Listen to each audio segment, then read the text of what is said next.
Hey, what's up everybody, it's Kiratsu, and today we have a very different video for you today. Today I'm going to be explaining basically how Boruto should end, in my opinion. Now, I know this can be touchy subject since we haven't gotten to the teenage Boruto age. So because of that, this is gonna be a very loose opinion on everything that I believe should happen in order for the story to, well, basically get the attention it deserves. So, without further ado, let's get started. Section 1, Pre-Boruto versus Kawaki. Alright, so before we dive deep into this, we have to guess what happened to everyone while Boruto and Kawaki are fighting, or before this.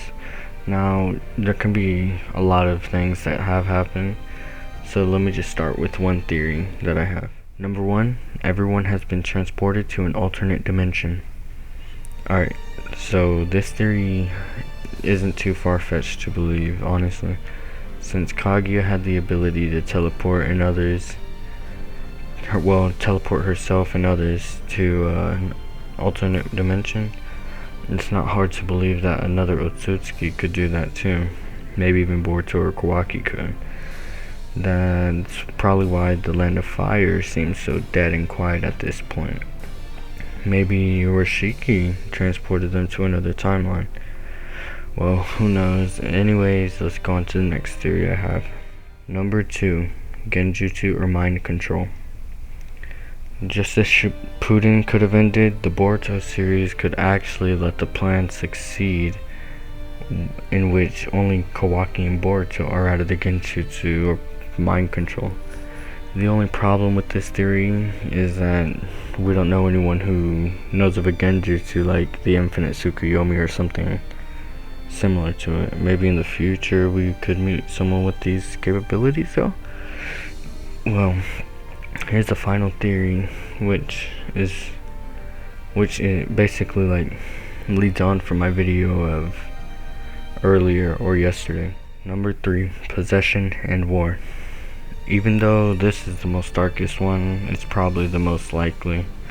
Ishiki is probably going to take over Kawaki's body and destroy the entire village, possibly the others as well, forcing Boruto to fight his adoptive brother along with the entire shinobi forces. Though we don't know much about what could happen, let's try to imagine what this means. This could mean two different things to me. Ishiki could gather villains from the past to fight against the shinobi forces, or he could gain help from other Otsutsuki clan members, which would probably be much worse. In all honesty, this is how I personally believe the fight started. Anyways, let's go on to the next section. Section 2, the deaths of those around. Alright, onto the deaths that may happen over the process of this war, or before it. Now, everyone knows that the main two people who are at risk of dying, and those are Naruto and Sasuke. Honestly, I think that both of them are gonna die.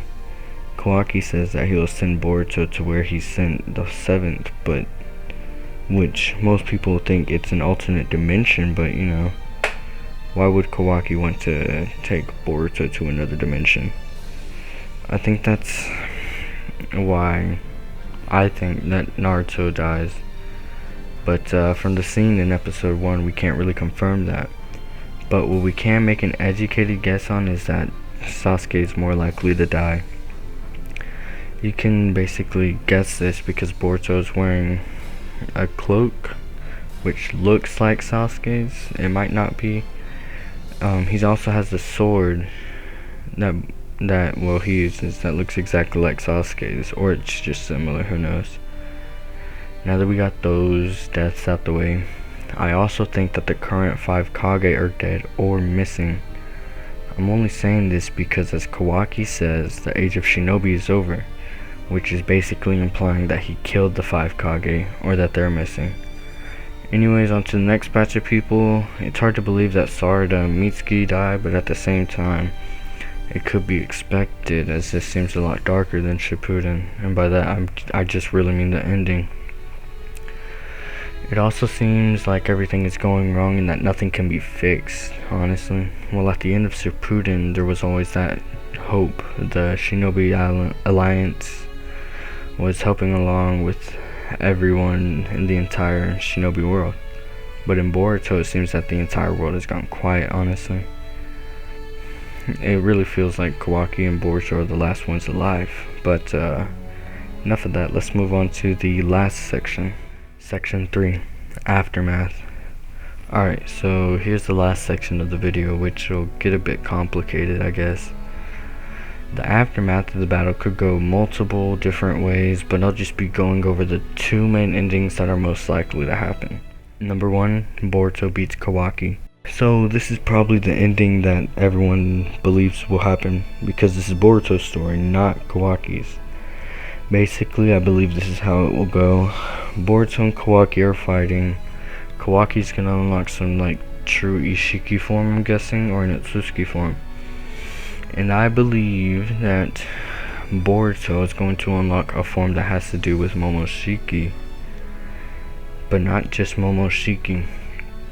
I also feel like Toneri and Urashiki are going to help him out against Ishiki, but maybe they could give him his power. I feel like that'd be a really cool way to basically make him strong without the 9 tails. And yeah, I'd rather him not get the 9 tails, but if that happened to him, I feel like he'd get, you know, the power from the Otsutsuki and unlock the Tensigon and the chakra mode that goes along with that.